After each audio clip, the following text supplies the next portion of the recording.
when the sun was shining outside and illuminating everything around. The main character with black hair and wearing a blue tracksuit came out of a 3-story White House with a blue roof. The main character with black hair thought that he was seeing a very strange dream. He was very surprised and thought it was different. In front of the main character stood 3 red dogs on 2 legs. The dogs wore steel armor, and in their paws they held swords and spears with sharp tips. The main character looked at this and wondered how this crazy situation could be explained. Suddenly a voice was heard asking for forgiveness. Sticking out from under the foundation of the house was the body of a girl with blonde hair and elven ears. The girl was lying under the house and lightly fingering it with her fingers. She smiled, looked at the main character, and asked a question. If he doesn't mind, could he help her get out of there? The main character was shocked by what was happening. He looked questioningly at the girl. He began to worry and thought that he was for sure. Drops of sweat appeared on the face of the main character, and he thought that he was seeing some strange dream. At a time when the northern lights shone in green shades over a white house with a blue roof, there was a light burning in the house, which could be seen through the windows. The main character in a blue tracksuit was vacuuming the floors. In the bright room, the TV was on and the news was on. The man whose voice came from the TV said that the aurora, which can only be seen in places like Greenland or Iceland. The main character folded his hands on the handle of the vacuum cleaner and stood by the window. He looked out the window, and in the background the announcer said that today he would be able to watch in Korea. The main character kept his hands on the handle of the vacuum cleaner and leaned his chin on his hands. He spoke, Aurora. The main character exhaled and said that it sounded beautiful. The northern lights reflected on the facade of the White House. The main character stood at the window and watched this wonderful phenomenon. He said this was a good sign. The main character motionlessly looked out the window and asked the question, maybe money will fall from the sky on him. Suddenly, a red-haired woman appeared from behind and hit the main character hard on the back. The main character got scared and screamed. A woman with short red hair asked that she told him to clean up, and he was messing around there. She furrowed her brows deeply and placed her hands at her sides. She dissatisfiedly asked the question, has he finished cleaning? The main character grabbed his back with his hand and shouted, well, Mom. The woman stood with her hands at her sides and looked around. She fixed her gaze on the fallen frame that was lying on the table. The woman quickly grabbed the frame and began to wipe it with a white napkin. She looked at the wooden frame in fear and asked why the photograph fell. The main character kept one of his hands on the handle of the vacuum cleaner, and the other was holding his back. The woman put the frame back on the table. Inside the frame was a photo of 3 people, a woman with short red hair and a red vest, a man with black hair and a blue shirt, and a small black-haired boy in a blue jacket with a gold badge. The woman with red hair turned around and began to leave the room. She said to finish quickly, while she prepares a delicious meal. The main character responded positively, turned on the vacuum cleaner, and began vacuuming. The frame fell again, but no one touched it. After a while, the clink of glasses was heard, which lightly knocked against each other. A woman with red hair was sitting on the corner of the bed and holding a glass in her hand. There was food on the sill of the wide-open window. The woman said how great it was. The main character was sitting on a chair, holding a glass of yellow foamy drink in his hands and asking a question, but why did she decide to set the table in his room? A woman with red hair looked through the window frame at the northern lights. She said that he was also asking, there is a great view of the aurora from there.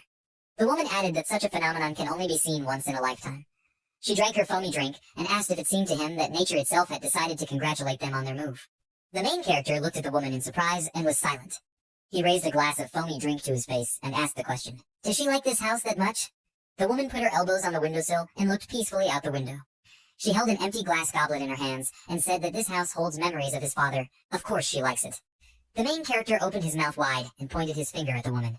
He said that she was just something because she ended up buying houses. She is an impenetrable mother.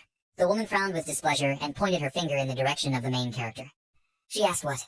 The woman displeasedly told him to choose his expressions. Suddenly, a woman with red hair grabbed the main character's hand and asked a question. Her son has not yet outgrown puberty, right? The main character got scared and shouted in displeasure, why is she talking about this again? He kicked the woman out of the room and slammed the door. The main character shouted that he was going to bed. Let him go. The woman with red hair jumped in surprise and asked what was wrong with him. She drew attention to the envelope that was lying on the table, next to the gray mug.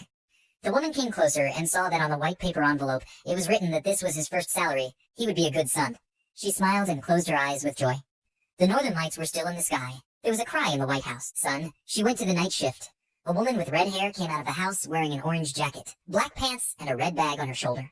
The main character looked out the window and said that Mom is so cool. He fell back onto the bed and spread his arms to the sides. The main character said that from today. He clenched his fist and thrust it forward. The main character shouted that this was really their home. After a while, a voice was heard apologizing and saying that it seemed to him that now was not the time to be idle. The main character opened his eyes wide in surprise. He was frightened and screamed loudly when he saw that a sword and spears with sharp tips were pointed at him. Red dogs stood in front of the main character, and one of them shouted, Khan, Khan! The main character did not understand anything and asked what they were talking about. The girl who was lying under the foundation of the house clenched her fists and menacingly quoted, "How dare human beings invade the territory of the wire wolf, the ruler of this land, who is he?" The girl smiled and said, "That's what they said." The main character arched his eyebrows and looked in surprise at the girl with elven ears. A bead of sweat ran down his face, and he asked a question. "He seems to be playing too many games and reading manhwa. Is this an elf?" There were weapon tips at the main character's chest. The main character said that talking dogs and a girl crushed by a house, what a stupid dream. The dog who stood in the center swung his sword and shouted something. The girl translated the dog's words. She said in surprise that all human beings who came to their land would be executed. The girl smiled and said that they were talking. The main character smiled fearfully and asked the question, "What?" At that moment, the dog swung his sword and attacked the main character. The main character was thrown back, and he screamed loudly. He hit the wall of the house, leaving a large dent there. The main character shouted, "What is he doing?" The dogs pointed their weapons at the main character and shouted, "Khan." The girl said with a smile on her face that it was nothing personal. They said. The main character widened his eyes in fear. He quickly opened the door and ran inside. The main character fearfully asked the question, "How can this be an attack that is not related to a personal relationship?" The dogs ran after the main character, holding their weapons in front of them. They ran inside the house and began to demolish everything in their path. The main character quickly ran forward and, spreading his arms in different directions, shouted loudly. He waved his arms and asked the question, "Mom?" The main character ran and shouted, "Mom, Mommy." The dogs ran after the main character and waved their weapons. The dog waved his sword and shouted, "Khan, Khan, Khan." The girl lay outside the house and translated the dog's words. She said not to run away, but to meet her death with honor. The main character quickly waved his arms and ran to the window. He asked what other death. The main character turned to the girl and shouted that such cruel words could not be translated. He jumped out of the open window, flying over the head of a girl with elf ears. The girl saw the main character appear and looked at him in puzzlement. The main character fell sharply to the ground. Dust rose, and the slipper flew off the main character's feet. Following the main character, a dog ran out with a sword. He knocked out the window frame, putting his knee forward. The dog swung his sword and looked towards the main character with an evil smile. The main character with black hair was lying on the ground, leaning on one hand. He screamed loudly and looked at the approaching dog. The main character's frightened eyes glowed red, and his mouth was wide open. The dog jumped up and was about to strike the main character, but suddenly a protective orange dome appeared above the main character. The dog hit the dome with his sword, and an electric current ran through his body. The main character held his hands in front of him and looked questioningly through the barrier. The dog was thrown back by a powerful stream of energy. The flow of energy turned into a strong wind and carried the dogs further, tearing the weapon from their paws. The girl with elf ears covered her head with her hands, and her hair fluttered in the wind. The dog that attacked the main character flew further and further, and the steel armor began to fly apart into pieces. The main character looked forward in surprise, opening his eyes wide. The dog fell in the distance, and dust rose from his impact. Energy flows filled the entire space. The main character was lying on the ground and loudly trying to catch his breath. He looked in surprise at the girl with elven ears and asked what happened. The girl smiled and replied that she herself did not understand. A huge shadow appeared on the walls of the house. The girl raised her head and was very surprised by what she saw. The main character looked at the girl's frightened face and arched his eyebrows questioningly and asked, What's the matter?" Behind the main character stood a huge creature with the face of a wolf, large claws that protruded from its shoulders. It stood on two legs, which looked like the silhouette of a person. The drool from the creature's mouth flowed onto the head of the main character. The creature screamed, "How dare anyone?" It asked the question, "Should I disturb his peace?" The creature opened its toothy mouth, revealing sharp fangs. The main character turned his head and saw the creature. He screamed loudly in fear. He leaned against the wall of the house, sitting next to the girl.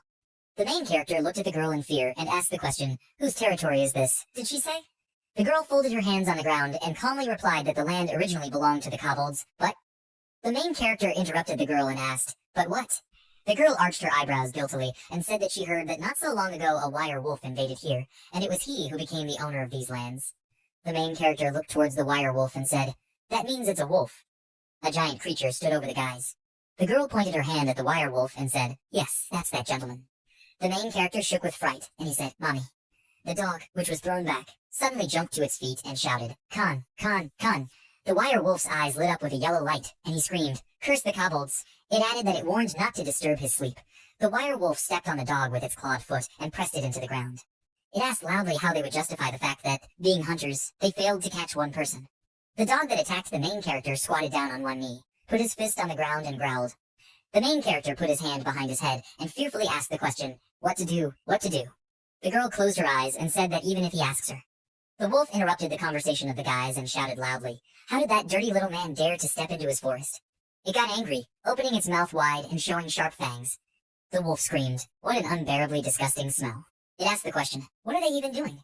The wolf grinned and said that they were useless consciousnesses. It squeezed the body of the dog, which was wheezing heart-rendingly, with its clawed paw and pressed it into the ground. Another dog in silver armor knelt and quickly bowed. The wolf loudly ordered to shut up. It raised its large paw and prepared to crush another dog. The dog covered his head with his paws and shouted, "Ken!" The wolf began to lower his clawed paw with all his might and pressed the dog into the ground. The dog tried to hold on and put his paws up. The main character and the girl looked at what was happening in surprise. The dog, who was being pressed into the ground by the wolf, screamed with all his strength, "Khan!" The main character turned to the girl and asked the question, "What is he saying?" The girl raised her head in fear and replied that he was telling them to quickly run away from there, and that he did not want people who had nothing to do with what was happening to get hurt. The main character shouted, "Okay." He quickly stood up and began waving his arms along his body, preparing to run away. The girl with elven ears grabbed his leg and displeasedly asked the question, "Why? Does he just want to leave the one who helped him there?" The main character answered her that he said that he had nothing to do with it at all. The girl held tightly to the main character's leg and screamed, "No, he can't leave." The wolf began to frown his nose in irritation, and his eyes glowed with a yellow light. It screamed that they were pathetic kobolds. The wolf asked the question, "Do they think they can resist him?" It waved its bony paw and asked the question, "Do they want to send their relatives to the next world?" The wolf raised his paw, with which he was pressing the dog. It swung and kicked the dogs with all its strength, which sharply crashed into the wall of the house, right above the head of the main character. The main character got scared and screamed loudly. He grabbed his head with his hands and looked at the huge dent in the wall.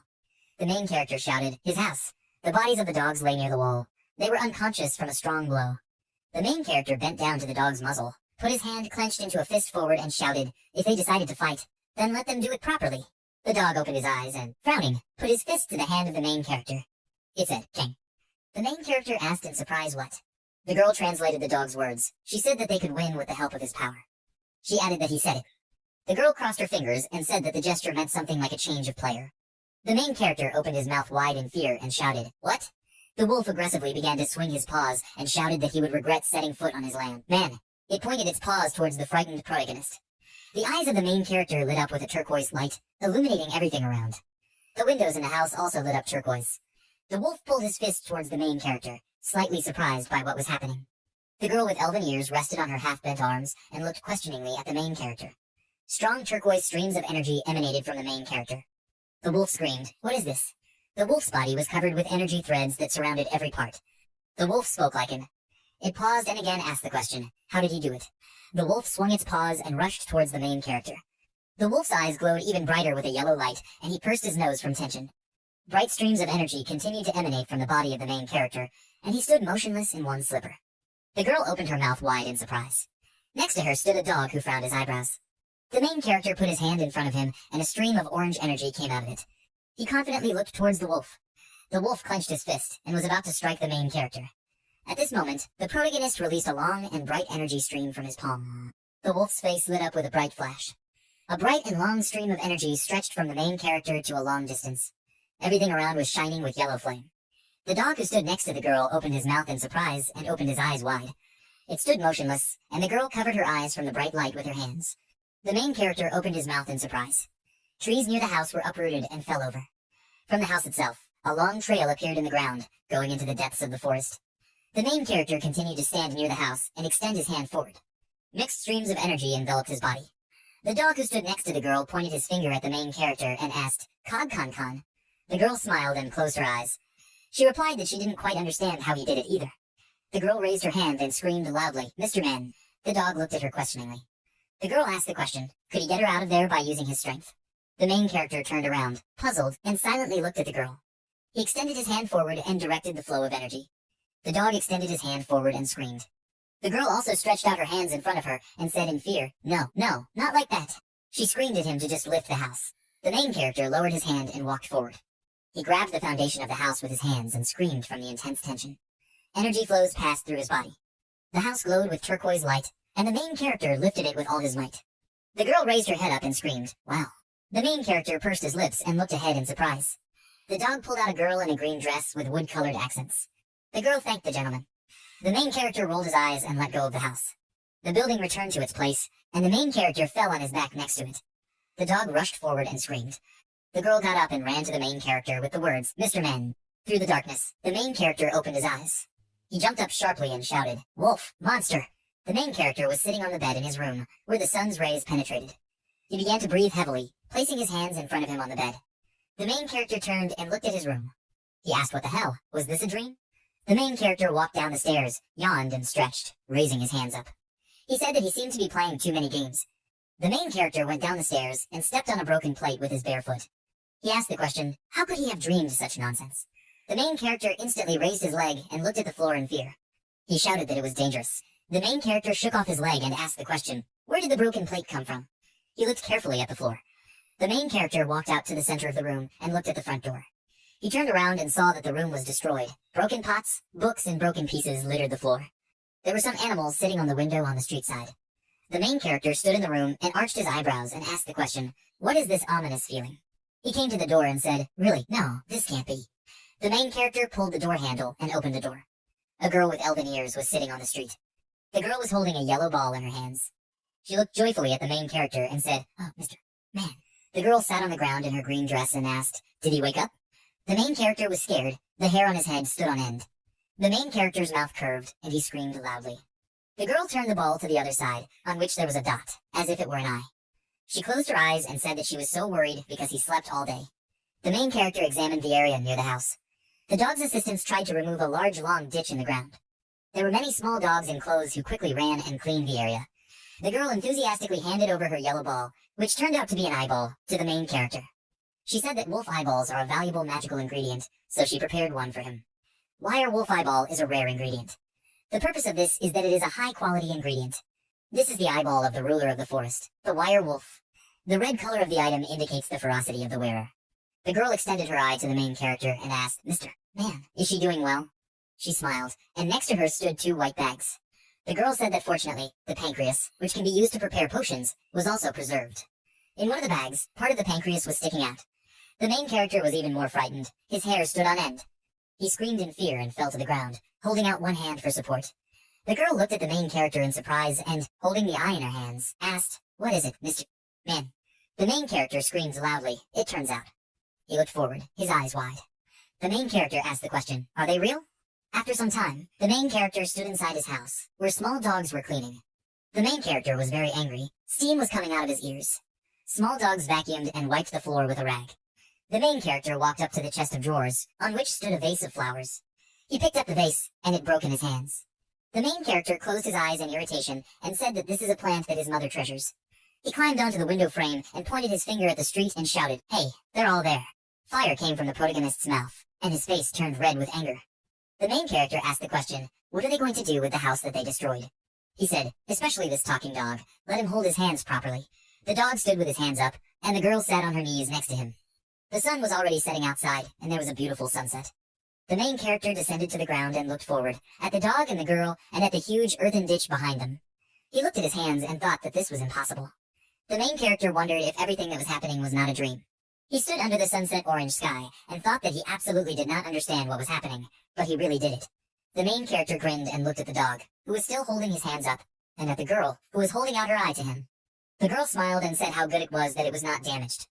The main character exhaled and asked that although he doesn't believe it, she's like an elf. The girl put her palms near her face and asked if she didn't believe it. She arched her eyebrows, became embarrassed, and said that, in fact, she is a real elf. The girl pointed to her ears with her hands and told her to look at her ears. The main character replied that okay, they will allow it. He put his finger on the dog's nose and asked a question. Is he who tried to kill him a kobold?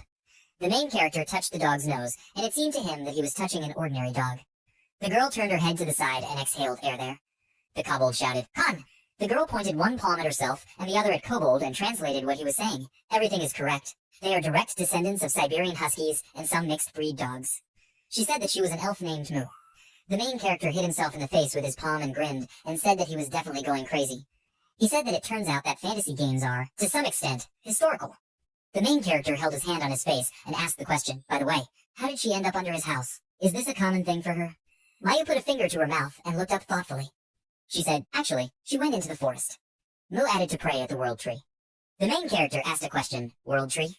Mu asked in surprise, he doesn't know what it is.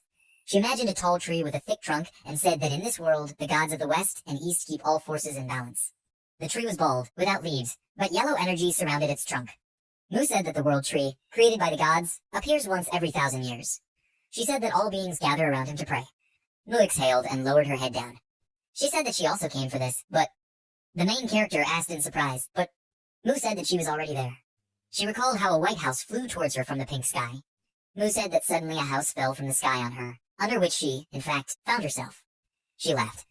The main character put his hand to his chin and looked thoughtfully to the side. He asked the question, "Don't people die from this?" The kobold crouched down, bowed, and put his sword forward. He said, "Come." The main character asked what. He looked at the dog and said that he didn't understand him. Mu began to translate his words. She said, "Young man, their lands were captured by a wire wolf that attacked him." She further translated that it was asking for forgiveness for the fact that they wanted to harm him. The kobold raised his head and continued to hold his sword. Mu translated that he was giving this sword to him as a token of gratitude for saving them. She translated that he would serve him. Master. Mu translated that he asks to accept the gift too. She pressed her shoulder to the dog's cheek and looked sweetly at the main character. Mu asked if she could also join them for a while. She added that this is only until she finds the world tree again. The main character looked at the pleading faces of the dog and Mu. He folded his arms across his chest and replied that no, he was going back home. Mayu screamed, "What?" The kobold asked a question. "Come?" The main character closed his eyes and thought he was going crazy.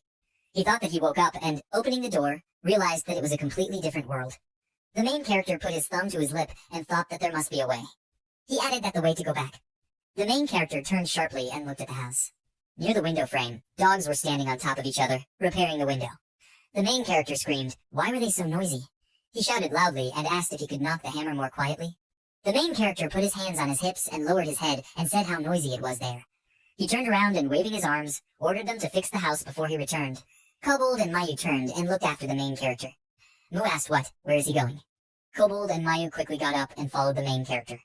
Mayu clenched her fists happily and asked the question that they could come with them too. The main character turned and frowned briefly and said, "No." He told them to disappear before he arrived.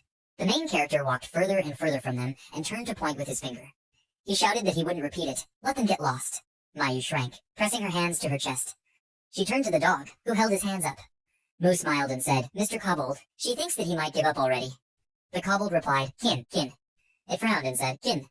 The kobold said, "Kon kon." Mayu was surprised and opened her mouth. She asked the question, "What, really?" Mu said, "Really."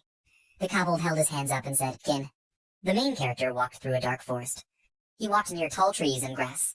Fireflies were flying everywhere, and the main character was thinking, does he need to kill a demon or something like that? He thought it was scary, though. The main character walked forward and wondered what could save the princess from captivity or find the legendary treasure. He thought it was so old-fashioned. The main character put his hands in his pants pockets and said everything that comes to mind related to games. He closed his eyes, and when he opened them, there were tears in his eyes. The main character raised his head up and said that Mom, she was probably very scared. He recalled how he and his mother carried boxes. Mom told him that she took out a loan that she would have to pay off over 20 years, but as long as she had it, everything would be fine. The main character recalled how his mother sat by the window in his room and held an empty glass in her hands. Mom said that this house holds memories of his father. Of course she likes it. The main character imagined how his mother would be shocked to see their house and say, "Their house." He grabbed his head with his hands and ran his fingers through his hair.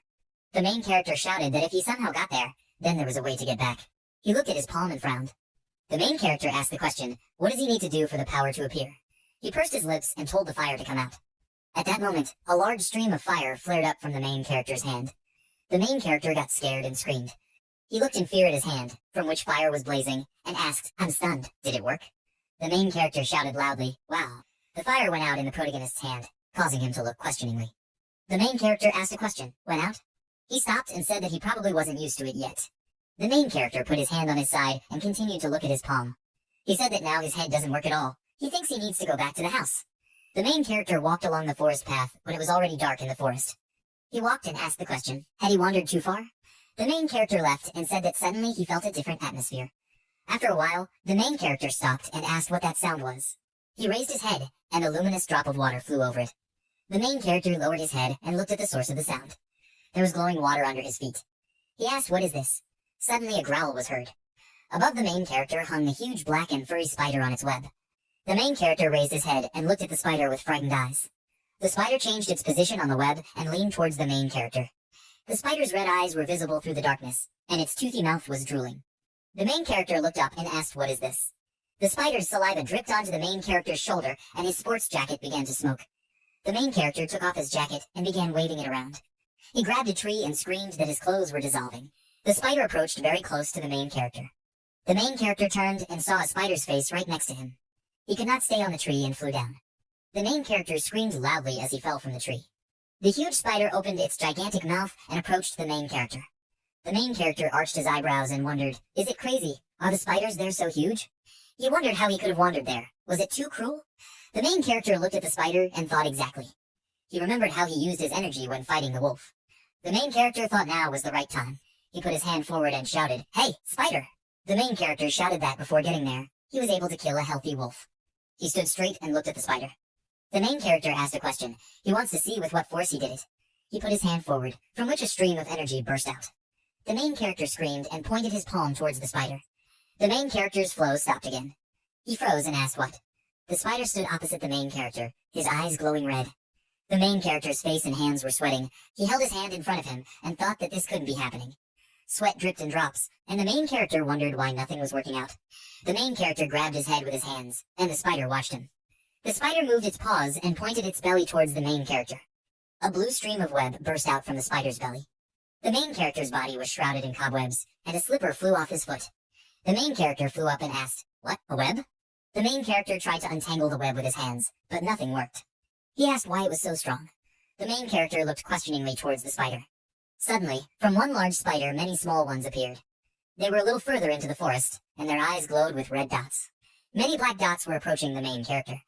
He was lying on the ground, and his legs and body were tied with a strong web.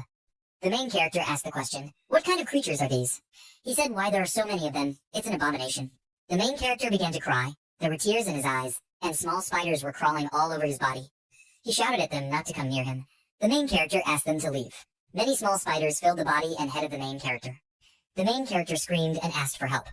The main character raised his hand, and small black spiders were crawling along it. He made strange sounds. The main character remembered the image of his mother, a woman with red hair. He thought, "Mother." A bright fiery flash appeared. There was a cry, "Aerith!" Everything around the large black spider lit up with a bright flame. The spider moved away from the fire, trying to escape. Suddenly, the cobwebs disappeared from the main character's body. Small black spiders began to run away from his body. At that moment, Mai appeared. She put her hands forward, showing 2 fingers from each hand. She shouted that as expected, she could still control. Mu asked, "Mr. Man, is he okay?" The main character grabbed the girl's hand and stood up. He thanked Mu for saving him. Mai held the battered protagonist's hand and said that Mr. Kobold was right. She shouted that it was the giant spider monster Arakan. Mi looked ahead and said that he had dominated the forest for a long time. The main character clenched his fist and shouted aggressively, asking the question, "What? She knew about him all this time. Why didn't she say anything?" Mayu smiled and put one hand behind her head. She said that she remembered this recently, which is why she ran after him. The main character asked the question, "What happens? She knows a way to defeat him, right?" Mu told the protagonist not to worry. She looked carefully and said that as far as she knows, Arakan does not kill creatures just like that. Mu said he only does this when he's hungry. The spider approached the guys and opened its black toothy mouth, from which drool flowed. Mu looked questioningly at the spider. The main character said that the spider looked hungry. Mayu put her hand behind her head and stuck out her tongue. She looked guiltily at the main character and said that it looked like that. The main character grabbed his head with his hands and opened his mouth wide in horror. He jumped up and asked the question, "What's wrong with her?" He was screaming and demanding her to do something. Use magic or something. Small black spiders watched them. Mu said, "Okay, that's it." She put her hands forward and directed a stream of water called aqua.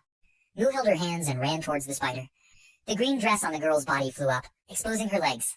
The water flow of Mu carried away small spiders directly to the guys. A large spider named Arakan was aggressive about what was happening.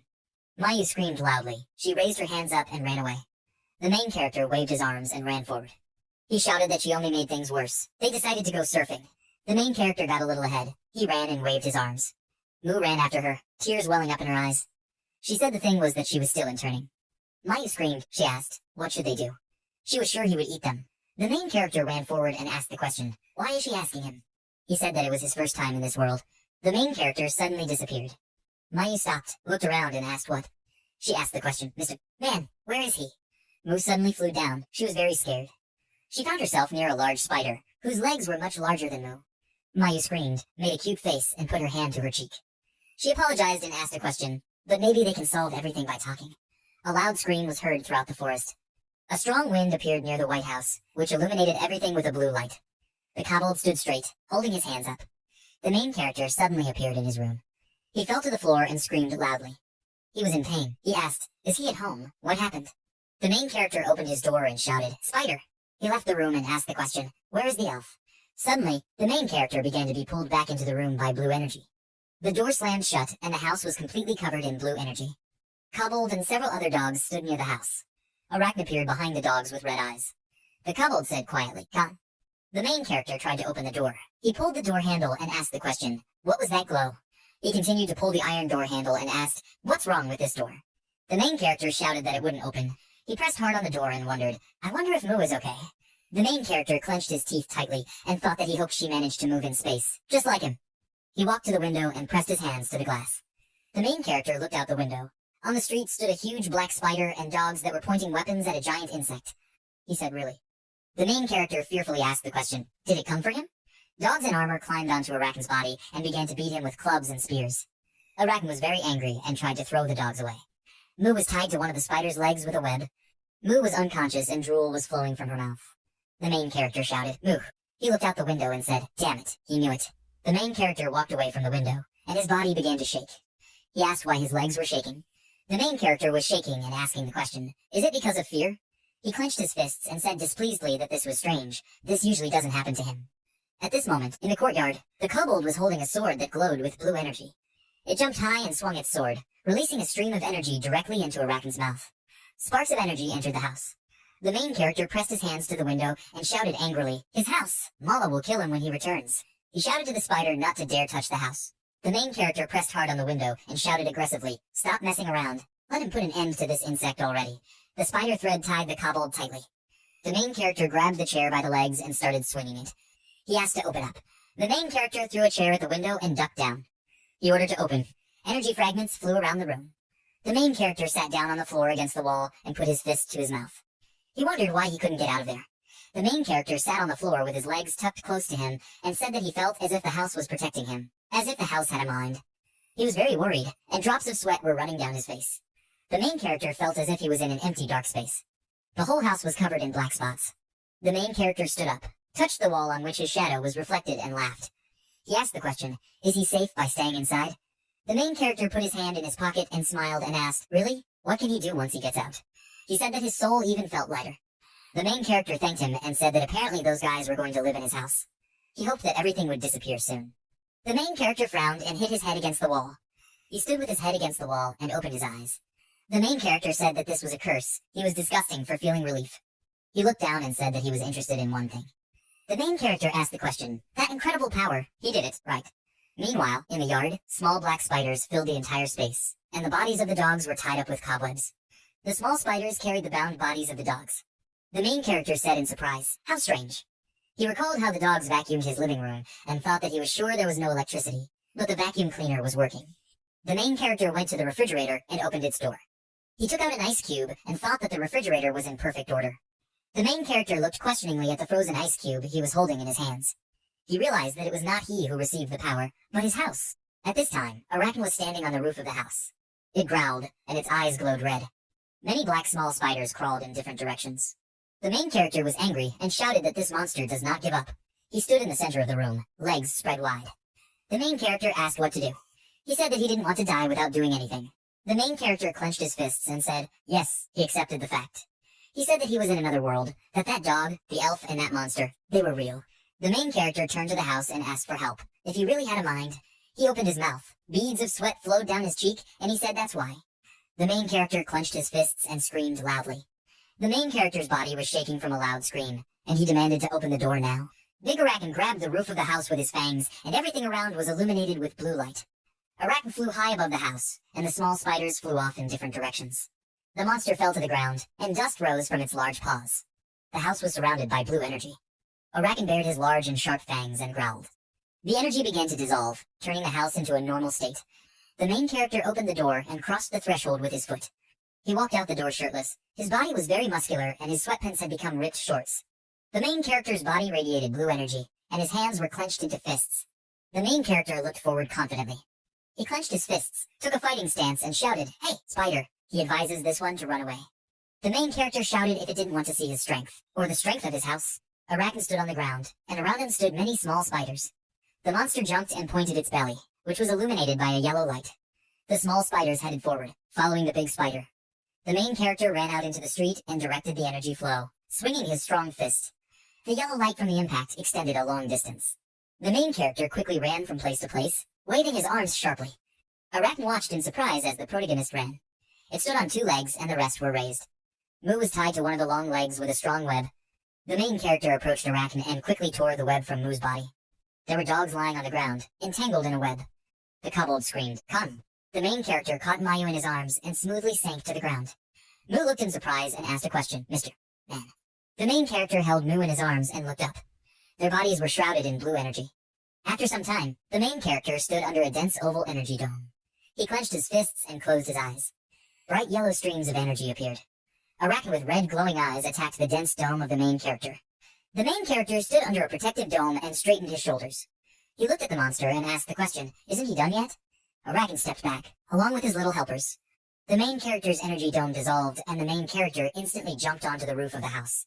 He created streams of fire in his palms and, holding one hand higher than the other, loudly shouted that now it was his turn. The main character stretched his arms forward and launched a stream of fire. He said to catch. He held onto the roof of the house with his feet and waved his arms, quickly directing the fire towards Arachne. The monster stood at the foot of the house and turned red with rage. Arachne turned around and began to run away as streams of fire hit his belly. It ran away and wheezed pitifully in pain. The main character watched enthusiastically what was happening and thought it was amazing. It was truly incredible. He wondered if this was the strength of his family. The main character looked and smiled widely. He reflected that he didn't even remember the fight with the wolf, but now he could feel the full force. Suddenly Arachne jumped up and found himself in front of the main character. It pointed its black paw towards the main character. The main character grabbed his paw and shouted, "No, don't even try it." He threw back the monster's paw with all his might and told him not to come near his house. Arachne instantly flew down and hit the ground. The main character descended to the ground and ran, kicking up dust with his feet. The evil spider stood on the ground, and around him there were many small spiders. Blue energy emanated from the main character, and he asked, "What? Does it want to try again?" Arachne's body became veiny with anger. The monster growled loudly and opened its toothy mouth, releasing a green stream. Mu covered her nose with her hand and put her other hand forward. She said, "It's a poisonous fog. Everyone needs to hold their breath." The dogs untangled themselves from the cobwebs and covered their noses with their paws. The kobold furrowed his eyebrows and was angry. There was a cry, "Mr. Man, where is he?" A human silhouette was visible in the green fog. Black Arachne moved quickly in the fog. The main character followed the monster's movements, looking away from side to side. He stood in the green fog when suddenly a yellow trail appeared. The main character raised his hands up and spread them to the sides. The next moment, he slammed his hands together. Under the sunset sky, Arachne again pointed his paws towards the main character. The main character grabbed the monster's paw tightly. Mu and Kobold were very scared because of what was happening. Arachne growled loudly as the protagonist held his large, spiky paw. The main character laughed and said that he managed to dispel the wind. He grinned and said that now he will show everything. The main character held Arachne's paw with one hand, and with the other he directed a stream of orange energy. He said that this time. The main character added that everything will end. Mu opened her mouth wide and frighteningly screamed at the master man. She ran forward and said that the fight must be stopped. The main character held Arachne's paw and asked the question, wasn't it the first to attack them? A large fireball accumulated in his hand, and he said that it was finally their turn to respond. Mu lowered her head and placed her fist on her chest. It's her fault, she said no. Mu said that in fact, they started first. The girl remembered that she fell to the ground, and before losing consciousness, she saw that it was because of their fight with the wire wolf. There was also a deep earthen ditch in the forest, in which small spiders sat and held pieces of earth above them. Little spiders have lost their homes. The main character let go of Arachne's paw and looked questioningly to the side. He laughed, pointed his thumb behind him where there was a deep earthen ditch, and asked if he really did it. Mu stood in front of Arachne, and a small spider sat on her shoulder and cried. She said it was true. Mai clenched her hands into fists and looked guiltily at the main character. She said that in this way the nest was destroyed, and all the food collected by the spider mother for her babies was burned. Tears appeared on Mai's face, and she put her hands to her chest. She said that these creatures would not harm others without reason. The dog stood behind the girl and cried. Mu said that in addition to the destroyed shelter, the forest was recently attacked by a wire wolf, which stole all the food, so the spiders were hungry. Mu added that it was true that Arachne tried to feed them to her children. The main character lowered his head down and clenched his fists. He thought their anger was justified. The main character thought that it was he who destroyed the spider's house. Arachne stepped sharply between Mu and Kobold. Mayu jumped to the side and shouted with her hands raised. She ran up to the main character and put her hand on his bare shoulder. Mu said in fear that it seems Arachne is still angry. A kobold appeared in front of the main character. He frowned and put his sword forward. The main character raised his head and asked for forgiveness. He shouted that he understood his feelings perfectly. If it wanted, it could attack until the anger subsided, but he did not want to die. Mu, who stood behind, asked a question. Mr. Man? The kobold asked, come? Arachne looked forward and hissed something. Moo translated that he was asking him if he would give them these two to eat. She added that it was him speaking and thanking them for their decision to forgive them. Moo screamed loudly, "What?" She asked the question, "Eat them. What should they do, Mr. Man?" The main character came forward and said okay, he agrees. Moo raised her hands in horror and screamed, "Mr. Man." She didn't know he was so bad. The main character arched his eyebrows and said that however. He asked the question, "Will these two be enough for him?" Under the sunset sky near the White House stood a raccoon, Moo, the main character, and several dogs. 2 large pieces of meat were thrown onto the ground. It was wire wolf meat, a rare ingredient. A family of spiders will be able to feed on this for a month. Moo opened her mouth and screamed that this was wire wolf meat. The kobold and the little spider watched carefully. The main character looked at a raccoon with a smile on his face and asked the question, "Does he think this will be enough?" A raccoon remained silent, but watched carefully. The main character said that this is a fresh product that was prepared yesterday. Small spiders grabbed large pieces of meat and hummed some kind of melody. Moo looked at what was happening in surprise. The kobold lowered its paws and turned the corners of its mouth down. A raccoon turned around and headed into the forest, followed by small spiders carrying pieces of wolf meat. The main character, Mayu and Kobold stood and waved after the spiders. The main character fell to the ground and asked the question, "How good it is that everything was resolved, right?" Moo and Kobold looked carefully at the main character. Mai smiled and leaned towards the main character, and Kobold clenched his fist and showed his thumb. The main character clenched his fist and looked towards Kobold. After some time, in the dark sea I saw an island with a large tree without leaves. On the island there was a tall tree with a thick trunk, inside of which there were tall towers with windows. From the tower window, a creature with a green round ball with a brain and eyes inside looked through binoculars. It ran sharply down the corridor, which was lined with giant plush toys. The creature screamed that this was impossible. It ran into a dark large room with a huge throne. A little boy sat near the throne. The creature in the blue suit screamed, "Master Demon." It said that the world tree was again. A large paw shone on a wooden throne with red upholstery. Near the throne sat a boy in a white suit with multicolored circles. The boy assembled a pyramid of small multicolored cubes and ignored the creature's words. The creature with the green glass head said that in any case, they sent a spy on their instructions. It represented the protagonist, Mai and Kobold walking towards the door of the house. The creature said that by now there was probably information about the location of the world tree. The boy dropped his pyramid of colored cubes and looked towards the creature. After some time, a bright flash from an explosion appeared in the blue sky. The main character stood on the roof of his house and covered his face with his hand so that he could see better. He asked the question, "Did he hit something?" The main character smiled and removed his hand behind his head. He asked, "Was it a bird?" The main character put his hand in his pants pocket and apologized. He jumped to the ground and saw pink energy erupting from the ground. The main character asked what. He looked at the small pink shoot that burst out of the ground and said that this was a very strange plant. The main character grabbed the pink appendage and tore it off the ground with a scream. He held the plant above his head and said that he had to clean around the house every day. The main character said that he should continue to practice his skills. He said that for starters. The main character released a stream of fire from his hand and shouted, "Pillar of fire." He walked along an earthen ditch and his flow became lower as he moved away from the house. The main guy walked and watched the pillar of fire. He said 1 meter, 3 meters. The main character moved 5 meters away and his pillar became even smaller. At a distance of 10 meters, the stream turned into just a small glow. The main character stretched his arms forward and shouted, demanding the fire to appear. He shouted, "Fire! Fire!"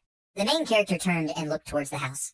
He put his hand to his chin and said that it was exactly 10 meters. He looked and asked the question, if he moves away from home at such a distance, will he not be able to use magic? He recalled how he tried to use his magic in the forest, pointing his hand towards a raccoon. The main character thought that this was why nothing worked in the spider forest. He was scared and thought that if he had known this earlier, he would have simply run away from there. The main character fell to the ground and stretched his arms above his head. He screamed, "Damn it, this is too cruel." The main character stretched out his legs and closed his eyes. He said that this way he would not be able to find a way to return home, and besides, he was a real recluse. Moo and Kobold ran to the guy. Moo waved her hand and asked the question, "Mr. Man, did something happen?" The kobold waved its 2 paws and shouted, "Khan." The main character looked displeased in their direction and thought that he should keep the problem that had arisen a secret from these two, right? He took out his phone and turned it on. On the phone screen was a photo of him and his mother. The main character said, "Mom, he misses you." He looked at the photo and asked a question. Despite the fact that all the equipment is working, communication continues to be inaccessible. A flock flew across the blue sky. The main character raised his head and looked questioningly. He put his hand to his head to see better and asked what it was. Suddenly animals started falling from the sky. A gray marten in a red cloak flew straight at the main character and screamed loudly. Next, a red marten fell on the main character, causing him to fall. Moo rushed to him. She screamed, "Mr. Man." The gray marten rushed at the main character and waved its paws. The main character got scared and asked the question, "What is this?"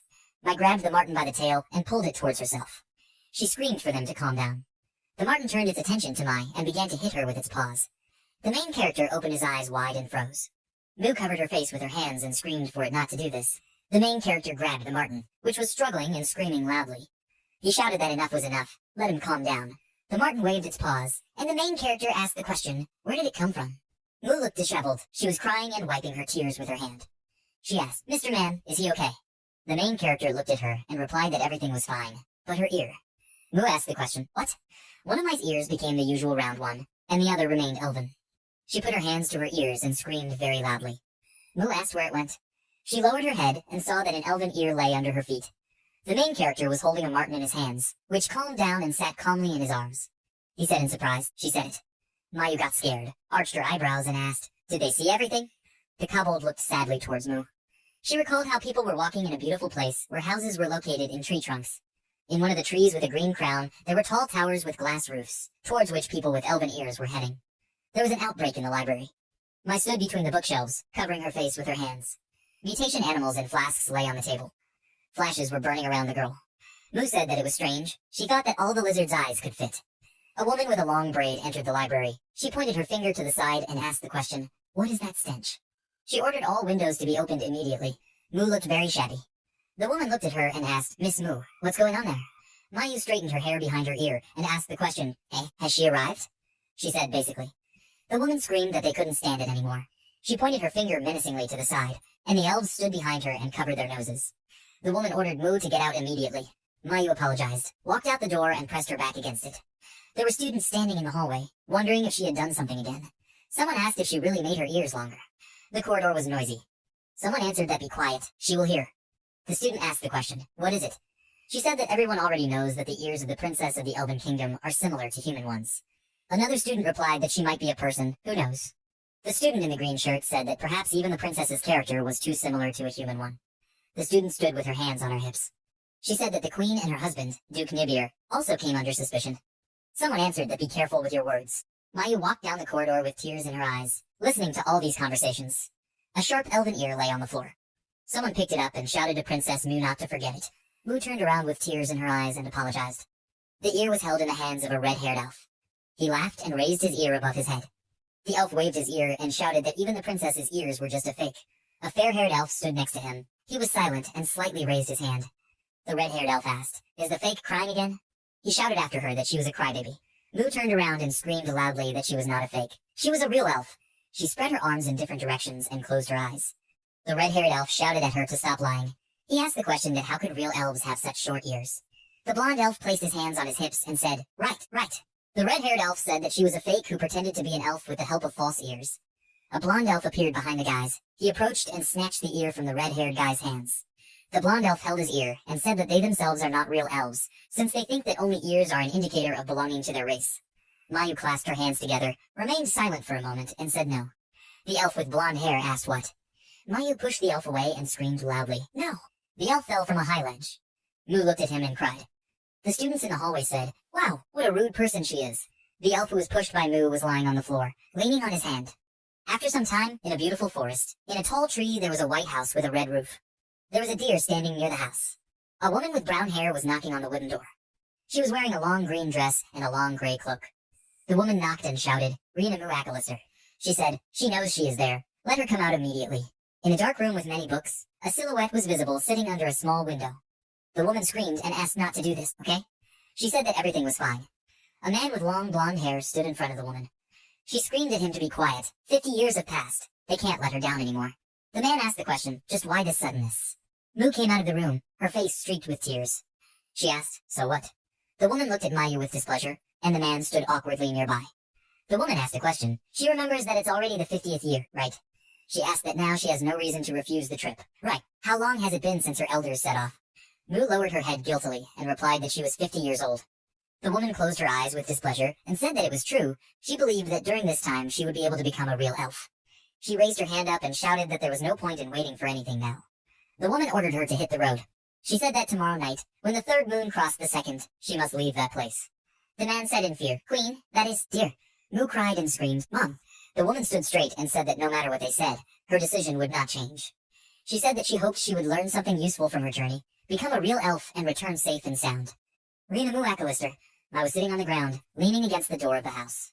She held the big eye of a wolf in her hands and sadly lowered her head and said that she would have to wander for 50 years. Mu said that in the end, she ended up there. The main character sat on the ground, tucked his legs towards himself and arched his eyebrows and said, "Yeah, she was kicked out of the house." The kobold sat on his knees and looked at Mu in surprise. The guy was holding a glass-round aquarium over the cat, who started fighting again. Mu closed her eyes and said that she was sent on a journey. The guy asked a question: if she fails to find the world tree, what then? Mu cheerfully looked to the side and said that it would not be difficult. She said that if he, Mr. Man, does not help her, she will cope alone. The guy told her that he would stop calling her that. He pointed his thumb at himself and said he was Kangman. Kangman said that this was his name. Mayu stood next to Kobold and answered, "Okay, Mr. Kangman." Kangman stood in the center and folded his arms across his chest, looking at Mayu and Kobold. He said, "By the way, she said that the world tree can make a wish come true." Kangman asked a question, "Right, how many wishes can you request?" Mu joyfully raised her hands, which were clenched into fists, and replied that yes, the world tree is capable of doing anything. Kangman put his hands on his hips and shouted that okay, it's settled, they can stay there. Mayu launched confetti and started jumping. She asked what, really? Kangman pointed his finger forward and said that only until they find the world tree. He asked, "Is he coming?" Mayu raised her hand to her false ears and said that yes, of course, however. Kangman said that he understood. He will keep everything a secret. He turned to Kobold and said that he too should be silent. Kobold's dog assistant ran out from behind the house. Mayu happily stood on one leg and pressed her hands to her cheek. She said, "Thank you, Mr. Man, that is, Mr.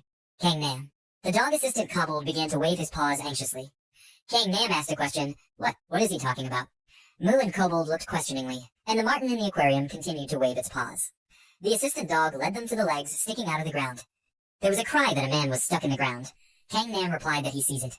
He looked forward in surprise and asked, "Is it the lower body this time?" Kanami got distracted and released the marten from the aquarium. He saw the martens run up to his legs and grab them. The animals began to dig up the body. Kangman came up and pulled the girl out of the ground by the leg. He said, "Aside, rodent." The girl that Kangman got was unconscious. She had purple hair, leather elbow pads, and a leather chest band. The purple-haired girl opened her eyes and furrowed her eyebrows. She kicked Kangman and jumped away. Kangman didn't understand what happened at first and looked at his hand. The purple-haired girl stood up and looked ahead carefully. Kanami furrowed his eyebrows and asked the question, "Who is he?" A girl with purple hair stood opposite Kangman and took a fighting stance. Kangman looked at his hands and thought that nothing affects him while he is near the house. He was angry and thought that even if this was so. Kangman put his hand forward and pointed his finger at the girl with purple hair. He shouted, "Hey!" He saved her by pulling her out of the ground. Kangman asked the question, where was she taught to attack her savior? The girl with purple hair threw several sharp blades towards Kangman. It flew near Kangman, and he screamed loudly. Blue energy appeared around Kangman. The girl with purple hair was surprised. Kangman clenched his fist and fiery energy began to emanate from it. He shouted displeasedly that he wanted to forgive her because she was still young. The purple-haired girl frowned and clenched her teeth. She said, "Idiot, who does he think he is?" Kanami got scared and asked the question, "What?" The girl's eyes turned white and her legs gave way. The girl's eyes darkened and she fell face down into the ground. Mayu ran up to her and squatted down. She asked if she was okay. Kangman got scared and said that he didn't do anything. "Really?" Mayu turned her head and looked excitedly towards Kangman. She screamed that she. Mu added that she couldn't feel her heartbeat. Kangman got scared and raised his hands up. The hairs on Kangman's head stood on end, and he asked in a drawn-out voice, "What?" He told Mu to check again. Kangman said in fear that this couldn't be. He didn't even lay a finger on her. The kobold arched his eyebrows and looked towards Kangman. Kangman grabbed the kobold by the head, pulled his cheeks in different directions, and screamed in displeasure. The purple-haired girl rolled over onto her back and hissed. A small gray marten with a red scarf jumped on her and started sniffing. Mu screamed loudly that she was breathing. She was alive. Kangman held the kobold by the cheeks, and they looked forward questioningly. Kangman asked a question. "What?" She said that her heart stopped. The martens jumped on Mu's shoulders and began to cry. Tears accumulated in Mai's eyes, which subsequently flowed down her cheeks. Mayu asked what to do. She said that something needed to be done. Kangman lifted the girl into his arms, her head hanging down immobilized. Mu sat on the ground and looked at it in surprise. The marten that was sitting on Mu's shoulder jumped up with displeasure. It jumped onto Kangnam's head and sank its teeth into his head. Kangnam lowered his head and said that he would help her, let her calm down. He walked towards the front door, followed by Kobold, Mu, and the dog's assistants. Kangnam brought the girl into the room and laid her on the large bed. Mai was sitting by the bed, and Kobold and the assistant dog were standing behind. On the body of a girl with purple hair sat a gray marten with a red bandage. The girl was lying on the bed, and there was a white towel on her forehead. Mu touched the girl's hand and said in fear that she couldn't feel her pulse. Kangnam got scared and asked if she was dead. Mu replied that she could hear the girl breathing. Kang Nam, the kobold, the dog and the gray marten crossed their arms over their chests and, closing their eyes, exhaled in relief. Kang Nam said that this is an indicator that she is alive. Mayu suddenly put her head on the girl's chest and screamed that her heart wasn't beating again. Kang Nam got scared and put his hands in different directions. The kobold covered his mouth with his paw, and the marten jumped in fright. Kang Nam shouted displeasedly and asked the question, "Is that girl alive or not?" Mayu put her hand behind her head and awkwardly ran her fingers through her hair. She blushed, looked away and said that she didn't even know. She was breathing, that's for sure, but she couldn't hear her heartbeat. Kang Nam folded his arms across his chest and looked to the side with displeasure. He said that there could be no place for common sense in this world. Okay. The kobold and the assistant dog looked questioningly at Kang Nam. Kang Nam walked up to the girl and looked down at her. He asked the question, "Are there any ways?" Kang Nam extended his hand forward and brought it to the girl. He looked carefully and said that maybe healing magic or something like that. Kang Nam grabbed the marten and raised it to his eye level. He looked at the marten and asked who it was hissing at. Kang Nam said that they should be grateful to him for allowing them to stay in his mom's room. Mayu looked in surprise and asked a question. "Mothers, Mr. Kang Nam, does he have a mother?" Kang Nam asked, "Isn't it obvious?" Mu replied that she was not there. A marten was sitting on the bed and looking towards the exit, where Kang Nam, Mai, kobold, and the dog were walking at that moment. Mayu looked at Kang Nam's back and asked what. Kang Nam walked to the door and invited everyone to go outside and talk. A girl with purple hair was lying on white bedding, with a wet towel on her forehead and eyes. The marten sat on the girl's body and watched carefully. The girl recalled how she stood on a high green cliff. She stood and looked forward at the mountains and the clear blue sky. There was a voice that said, "Sister." The silhouette of a man appeared in the shadows. The purple-haired girl turned her head after the cry, "Sis," was heard. A girl with lush pink braids walked along the green grass, holding a bouquet of yellow flowers in her hands. She said, "Sister." The girl with pink braids held out the flowers and said to hold them. The girl with purple hair looked at the yellow flowers with delight and said, "Wow." She extended her hand forward and placed it on the head of the girl with pink braids. The girl thanked her sister and said that she knew how to make her heart beat faster. The girl with pink braids lowered her head and asked with a sincere smile, "Is it true?" The purple-haired girl made a positive sound. The girl with pink braids asked the question, "Why is it beating?" The girl with purple hair closed her eyes and said with a smile on her face that of course it was because these flowers. The smile disappeared from the face of the girl with pink braids, and she said that it was strange. She raised her head and looked with big black creepy eyes and screamed that her sister's heart couldn't beat. A huge hole appeared in the body of the girl with purple hair where her heart should have been. She started to fall and woke up abruptly. Her face became covered with sweat. She opened her mouth wide and screamed. The girl raised her torso and began to breathe quickly. The marten, who was sitting on a white blanket, came closer to the girl and looked attentively at the girl. The girl was breathing heavily, and when she saw the marten she began to stroke it. She thought how soft the blanket was. Suddenly the girl opened her eyes wide and began to look around. She began to crawl around the room, creeping along the walls and ceiling. The marten looked questioningly at every action of the girl with purple hair. The girl climbed up the wall and grabbed the door. She opened it slightly and looked through the crack. She saw a microwave that made a sound indicating that the food was ready. Kang Nam took out a bowl of food, and Mai, kobold, and the dogs attacked it with forks. Kang Nam shed a tear and thought that his expensive food. The team shouted, "Mr. Kang Nam smells so delicious." There were rectangular boxes of food on the table. The dogs quickly stuffed food into their mouths. There was a marten on the table, and Mayu was holding a box of instant food in her hands and enthusiastically, shedding tears, asked how such delicious food could be in those boxes. Kang Nam arched his eyebrows and said that these are just semi-finished products. He released fire from his palms and confidently raised his head. Kang Nam said that it was all thanks to his divine power. Mu, kobold, and the dogs cried and folded their hands as if in prayer. Mayu held a bowl of hot food in her hands and asked the question, "What is the name of this dish?" She enthusiastically said that it was incredibly tasty. Kang Nam waved his hand and replied with a grin that it was fried pork, jakbukjum. Mayu screamed, "Chukpuk," how difficult it is to pronounce the name. She thought that this made the dish even tastier. There were plates of sliced meat in sauce on the table. Mu pointed at them and asked, "What are they?"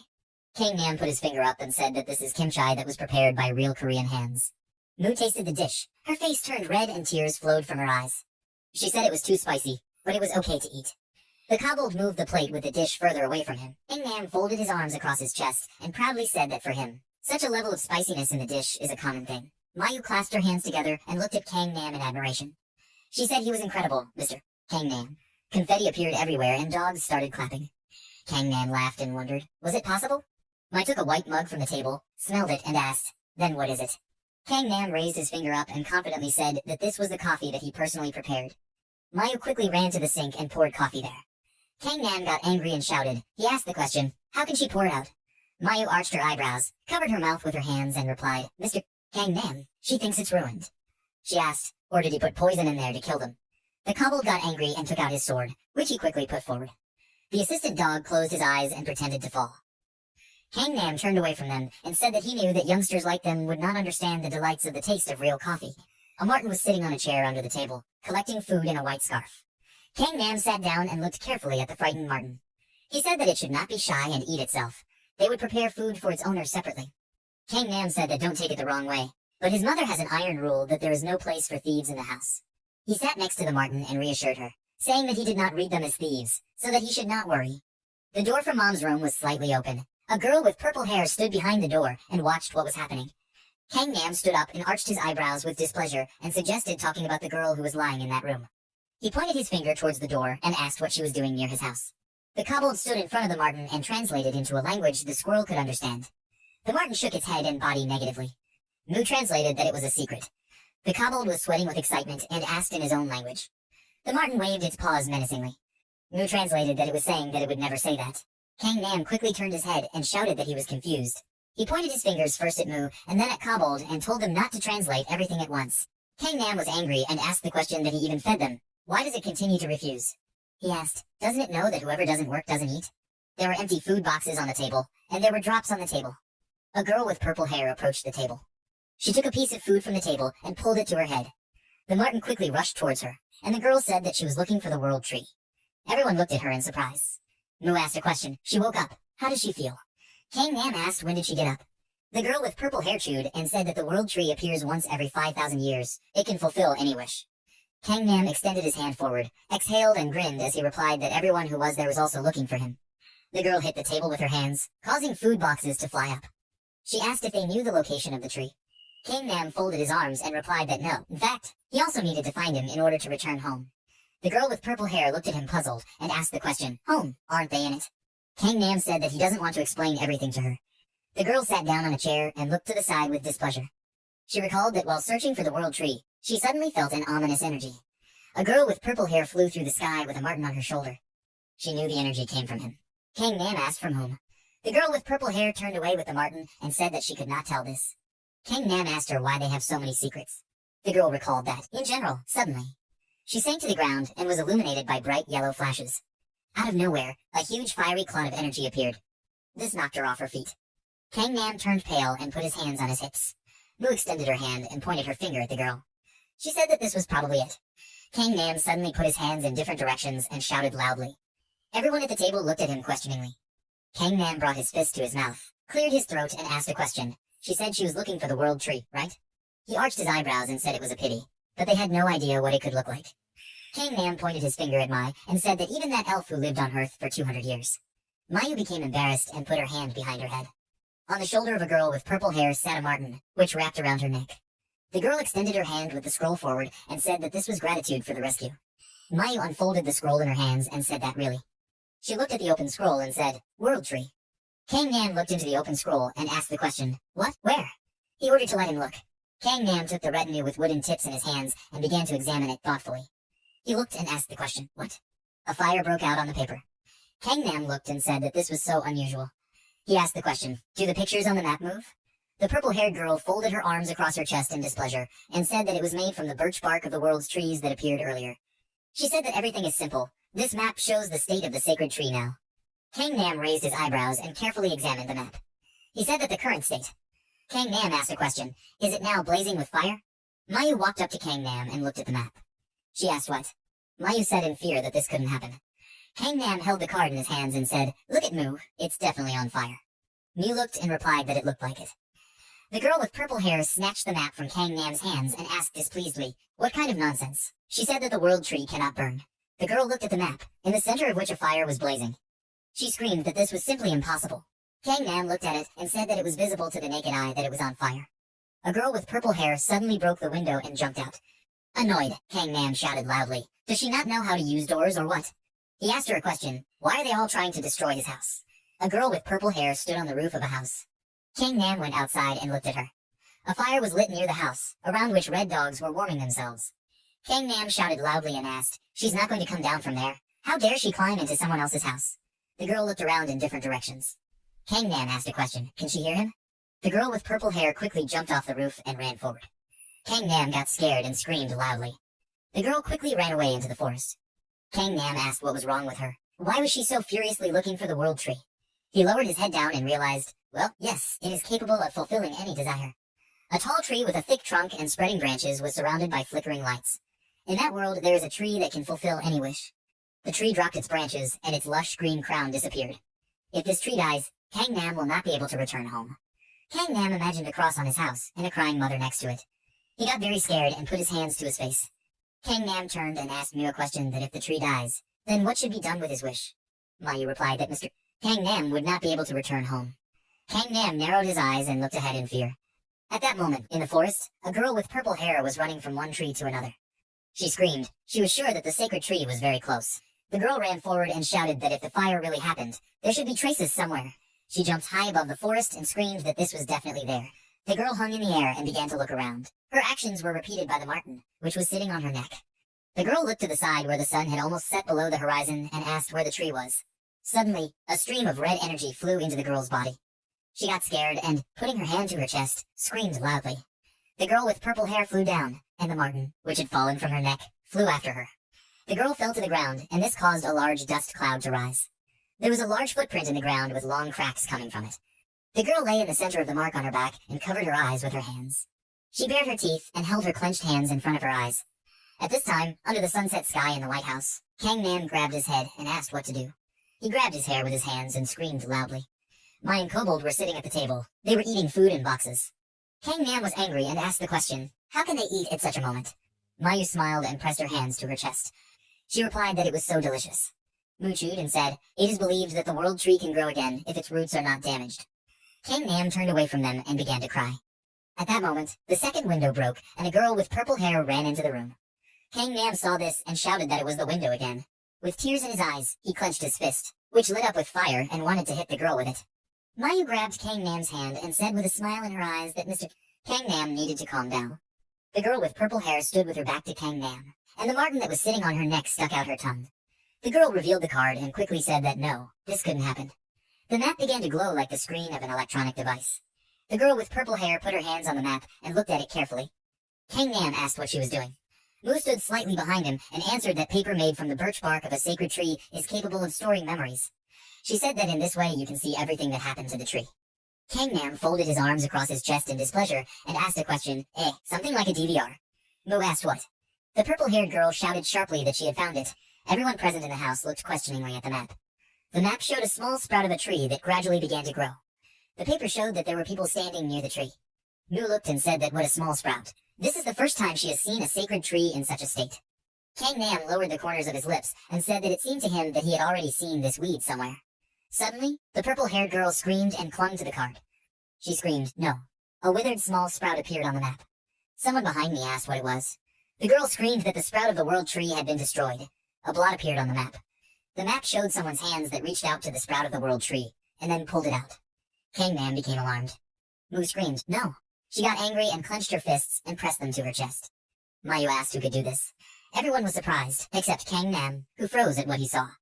Kang Nam recalled that when his house flew up and fell down, a tree sprout appeared there. He walked up to the sprout and pulled it out of the ground. Kang Nam threw it over his shoulder and told the red dogs who were warming their paws by the fire that this weed looked disgusting. He ordered them to burn it. Kang Nam stood motionless, remembering this. He turned his head towards the broken window and asked, really? Kang Nam saw the red dogs trampling the fire. He grabbed his head and thought that he was 1,000,000% guilty. The map lit up in the center. The girl with purple hair was surprised and jumped back. Tears appeared in Mu's eyes, and she asked who could commit such a disgusting act. The girl with purple hair grabbed her heart and said in fear that this was impossible. Kang Nam walked to the center of the room and told them to listen. He asked a question, is there any chance that this sprout may not be the sprout of the sacred tree? A girl with purple hair saw on the floor and held her hand on her heart. Kang Nam said that they seem to say that the world tree is so cool because it created this world. It can't be destroyed so easily. Tears appeared in Mai's eyes. She picked up a scroll, in the center of which there was a burnt hole, and on the side there was an inscription, the diary of the sacred tree. Kang Nam smiled slightly and said that the name was perfect. The girl with purple hair stood up and asked the question, damn, who dared to do this? She grabbed the sharp blades in her hands and shouted that she would immediately find and destroy this creature. Kang Nam got scared and screamed. Mu looked at the girl in alarm and asked if the world tree had really been destroyed. The girl with purple hair lowered her head, and the marten hugged her neck and buried her nose in her chin. She said she didn't even know, but she had to find out who did it. The kobold thrust his sword forward and shouted, "Khan!" Mu translated what he said. "Just tell him who it is, and he will chop him into pieces." A girl was sitting on the floor with her legs crossed. The marten sat on her neck and poked her cheek with its nose. The girl with purple hair opened her eyes and said that she really did. She added that she had come to destroy the sacred tree. Mayu looked surprised, folded her arms over her chest, and asked what is she talking about? The kobold opened his mouth and looked questioningly. Kang Nam grabbed the girl by the t-shirt and shouted, "She did it." The girl did not resist, and the marten on her neck became very angry. Kang Nam shouted that he had caught the criminal. The purple-haired girl looked away and calmly replied that she had an order. Kang Nam let her go and asked what. The girl lay on the floor and said that she was ordered to destroy the world tree, but someone had already done it for him. Kang Nam shouted, "What is she talking about?" He demanded to tell the truth. The world tree cannot be destroyed. Kang Nam asked displeasedly, "But how did something that cannot be destroyed die? This tree is something like a phoenix. The sprout of the world tree in the first week is especially vulnerable and is no different from ordinary trees. At this time, he reserves strength to become sacred. The order given to the girl is to destroy this very sprout." The purple-haired girl lowered her head and clenched her fists. She said that thereby depriving all creatures of a chance. Kang Nam extended his hand forward and pointed his finger at the girl. He shouted that he was right. The criminal, it was her. Mu sadly looked forward and asked a question. "Take away everyone's chance. What does she mean?" The purple-haired girl closed her eyes and screamed that whoever gave her the order was all because of him. She said that he wants no one to have a chance to destroy him by making a wish at the sacred tree. Mu stood silently for a while, and then asked a question. "And who commands her?" The girl furrowed her eyebrows and narrowed her eyes. She said she would only ask one thing. The girl looked carefully at Kang Nam and asked the question. What exactly connects him and the one who gave her the order? Kang Nam asked what? What is she talking about? There was silence in the room. Suddenly there was a voice speaking from behind the door. It asked for forgiveness. Everyone in the room suddenly turned around and looked there. Kang Nam asked in fear, "Who is there?" Mu looked excitedly at the door, folding her arms across her chest. The purple-haired girl turned her head and looked at the marten. She suddenly disappeared. Kang Nam walked to the door and opened it slightly. Through the gap he saw men with large hiking backpacks. One of them was playing a musical trumpet. Right in front of the door stood an old man with a long beard tied in a pigtail. He said, "Hello, tree keeper. Long time no see." Kang Nam asked in surprise, "Who?" The old man with glasses smiled slightly and asked if he could buy him a glass of water. Kang Nam went outside and told him to wait a minute. He asked the question, "Who are they?" The old man stood motionless in front of Kang Nam. He tilted his head to the side and put his hand to his chin. The old man thoughtfully asked a question, "Is he not the keeper of the tree?" He said the last time he was there was 1,000 years ago. The old man asked if he was perhaps a descendant of the tree keeper. Kang Nam folded his arms across his chest. The old man raised his glasses and lowered his head. He said no then. The old man asked a question, "Is he a man?" The men who stood behind grabbed their heads and asked, "Man?" A man with large earrings in his ears and a red mohawk asked a question, "Is he a real person?" The old man turned his head towards them. The men approached Kang Nam and started touching him. They said it looked like it. The men continued to touch the body of the frightened Kang Nam and asked how a person could end up in a sacred place. The man with the mohawk said that he had heard that they were lazy creatures. Kang Nam was very frightened by what was happening, and he screamed loudly, "What kind of horror is this, guys?" He asked not to touch him. The old man pointed his finger towards the men and shouted at them to calm down. He asked, "Have they forgotten where they are?" The man with the mohawk said that no, them, it's simple. He shouted, "Hey, he started it first." The man with the gold band pointed his finger and asked a question. Does he want to say that he is to blame for everything? He shouted that it was he who called him a lazy creature. The man with the mohawk put out his finger in response and asked the question, when is this? He said that until he provided him with the recordings of the conversation, he had no right to accuse him. The man in the gold band shouted that he would write it down twice next time. Mayu left the house and looked around in surprise. The old man put his hand to his forehead and breathed heavily. Mu screamed, "Grandpa Dwayne." The old man turned his head and hummed questioningly. He asked who they had there, Mu. Mayu ran up to the old man and spread her arms in different directions. She shouted, "Grandpa Dwayne." Kang Nam was surprised and clenched his hands into fists. He asked what was the matter. Who was it? Mayu put her palm to her chest and tilted her head slightly. She apologized and said she needed to introduce herself properly. Mu said that she was the third child of the Queen of the Green Forest, Mu Akalister. She added that she greeted Mr. Dwayne, the Dwarven King. Dwayne laughed and said how many years, how many winters, how she has grown. Mu happily said that he hasn't changed at all. Kang Nam opened his mouth wide and asked, "Dwarf?" He leaned down and looked down at Dwayne. Kang Nam asked a question. "Seriously, the real one?" Someone swung a large hammer and hit the wall. The men looked ahead. The man with the mohawk said in surprise, "Wow." The man with the gold rim said that this was the first time he had seen such a formation. A man with blonde hair put his hand to his chin and said that the choice of material was terrible. They stood near the corner of the house and hit it with an axe. A man with blonde hair said that he had never seen such houses. The man with the mohawk laughed and said how fragile he was. Kang Nam saw this and screamed. He opened his mouth wide and asked the question, "What's going on? Why are they destroying someone else's house?" Mayu grabbed his hand and said, "Master Kang Nam, these dwarves are kings of various states." She said that Kang Nam should be polite. Kang Nam asked loudly, "Kings?" He tried to move forward, outraged by what was happening. Kang Nam asked, "So what?" He said that this does not give them the right to brazenly destroy someone else's house like that. Dwayne asked for forgiveness and said that these guys are a little wild. The man with blonde hair said that they were told not to do this. Kang Nam blushed with anger and shouted that this was the second time his house was suffering because of someone else's curiosity. Dwayne pushed his glasses up the bridge of his nose and said, however, he asked the question, "Is he really not the keeper of the tree?" Kang Nam arched his eyebrows and replied that his name was Kang Nam. He put his palm to his heart and said that he was the owner of this house, but he was not the keeper of the tree. Dwayne put his hand to his chin and thought. After a while he said, "That's it." Dwayne apologized for the trouble and said that if he didn't mind, could he buy them a glass of water? Kang Nam held his hand on his chest and said that he could give water. Moo lowered her head and looked at Dwayne from under her brows.